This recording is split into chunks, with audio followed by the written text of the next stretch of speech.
Classique. Et c'est la douche froide de Guy Carlier. Bonjour Guy. Bonjour Guillaume, bonjour Julie. Bonjour. À tous. Et Guy, si on parlait des enfoirés. Oui, j'aurais aimé ce matin, Guillaume, vous faire une chronique légère, une chronique Fridayware, en vous parlant du concert des enfoirés que TF1 diffuse ce soir. Quand on pense que ça fait 25 ans déjà que les Restos du Cœur existent, 25 ans que des gens seuls, oubliés, qui ne voient plus personne le reste de l'année, se rendent au Restos du Cœur pour avoir l'impression d'exister, juste pour voir en fin du monde. Et je voudrais rendre hommage à Jean-Jacques Goldman qui a créé le concert des enfoirés où chaque année, des chanteurs seuls, oubliés, qui ne voient plus personne le reste de l'année, se rendent au concert du cœur pour avoir l'impression d'exister. Par exemple, ce soir, l'âme verra en fin du monde pour la première fois cette année. Comme Hélène Ségara, Patrice Hakas. Non, je n'aurais pas le cœur de me moquer des Restos du Cœur car la situation est grave. Hier, Nicolas Sarkozy a déclaré la guerre à la Libye. Je parle évidemment des déclarations du président qui propose des frappes ciblées sur la Libye et qui a reçu 2 émissaires du Conseil national de transition, l'opposition à Kadhafi. Bon, c'est vrai que pendant ce temps-là, les Européens disent on n'est pas sûr que ce fameux CNT représente bien les Libyens. On a l'impression que l'Élysée s'est un peu trop empressé sur ce coup de trouver 2 types. Ça se trouve, c'est des gérants de kebab à Aubervilliers. Enfin, sérieusement, on ne sait pas ce qu'ils représentent, mais on s'en fout. Tout ça, c'est la faute de MAM qui nous a fait passer pour un pays de couilles molles et de collabos avec les dictateurs. Alors maintenant, forcément, pour compenser, on joue au héros. Et là, on est mal. Parce que nous, en France, on aime bien être le pays des droits de l'homme, mais sur le plan virtuel, vous voyez ?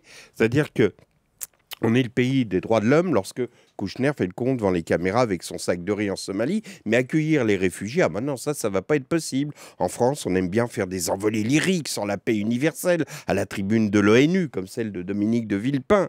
Vous vous souvenez, la France, ce vieux pays, vous dit la guerre c'est mal, ça avait de la gueule, mais on savait bien que ça servirait strictement à rien, que ça n'empêcherait pas la guerre en Irak, mais ça faisait bien. En France, on adore Ramayad, qui critique l'avenue de Kadhafi, genre vous avez vu comme je suis rebelle, mais qui, après avoir été recadré par Fillon, reste au gouvernement sans broncher, parce qu'entre les droits de l'homme et sa cessise de fonction, elle a choisi la Citroën. En France, on est humanitaire de posture. Alors là, Nicolas Sarkozy qui quasiment déclare la guerre à la Libye, on n'est plus d'accord. Parce que nous, on disait vive la révolution de Jasmin, abattre les dictateurs, tout ça, mais depuis le 6e arrondissement, vous voyez. Et là, on a peur. Enfin, entendons-nous bien, on n'a pas peur parce que Kadhafi a rétorqué qu'en mesure de représailles, il allait révéler un grave secret concernant le financement électoral de Nicolas Sarkozy qui allait entraîner la chute du président français. Non, là, on s'en fout, tout le monde rigole parce que Kadhafi ignore qu'il y a longtemps que le financement douteux des campagnes électorales, on s'en fout complètement en France. On a enterré les rétro-commissions de Karachi, on fait joujou avec des artifices de procédure pour le procès des emplois fictifs de Paris, alors que Kadhafi ait financé l'élection de Nicolas Sarkozy, on s'en tape.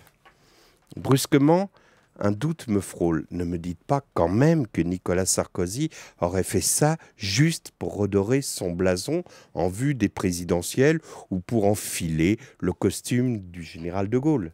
Parce que dans ce cas-là, il est quand même un peu trop grand pour lui. Enfin bref, les droits de l'homme en France, c'est comme les enfoirés. On parle d'humanisme, mais on ne prend pas de risque. Alors quoi qu'il en soit, faites un geste, les Restos du Cœur le méritent. Oh, je sais que ce n'est pas facile d'acheter un disque sur lequel on entend Patrick Fiori, Hélène Ségara, Lame et Morane, mais dites-vous qu'au moins, vous avez échappé à Grand Corps Malade. La douche froide de Guy Carlier, comme tous les matins sur Europe 1.